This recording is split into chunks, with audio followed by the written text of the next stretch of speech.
c'est pas l'argent qui est le problème. L'argent, c'est un outil, c'est comment tu l'utilises et finalement, est-ce que le problème, c'est pas la nature humaine, quoi? Oui, alors ça, c'est le premier réflexe qu'on a et effectivement, là, c'est compliqué d'attribuer, comment dire? La cause de ces problèmes-là à quelqu'un qui soit pas humain. C'est-à-dire que, je veux dire, l'argent, il ne pense pas. On C'est la première réflexion qu'on a à se dire. C'est que l'argent, il nous dicte rien. C'est nous qui maîtrisons, l'argent en achetant ceci ou cela. Mais une fois encore, si on veut traiter un problème, il faut toujours traiter la cause. Quand j'analyse nos problèmes, mais qu'on ne creuse pas en surface, qu'on creuse vraiment plus en profondeur, ce qui demande un peu de temps, d'investissement, ou peut-être parfois un petit peu de recherche.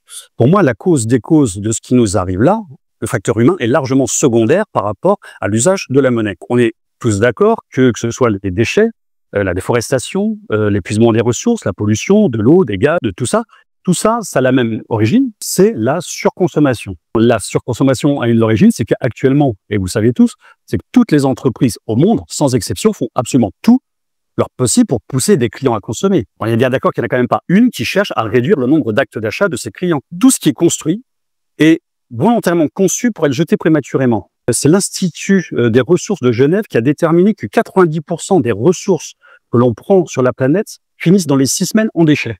Trouver un système dans lequel il n'y a rien à gagner à faire consommer les autres. On ne peut pas s'enrichir à faire consommer les autres. Un système où l'on peut construire du très très très solide sans être pénalisé. Et un système où il faudrait aucune pression financière.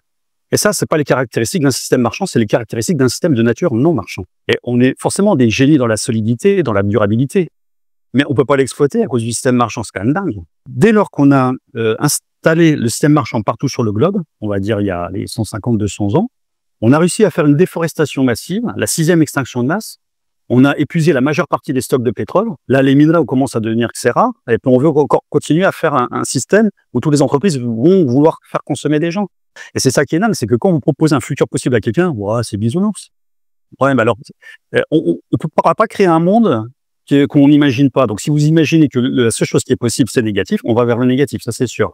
Par contre, si vous commencez à se dire, non, mais attendez, c'est possible, qu'on se réunisse, etc., qu'on commence de plus en plus à y croire, et c'est là où la magie va commencer. Le maire de Kingersheim, donc c'est une commune de 16 000 habitants où le maire, lui, il prend quasiment aucune décision.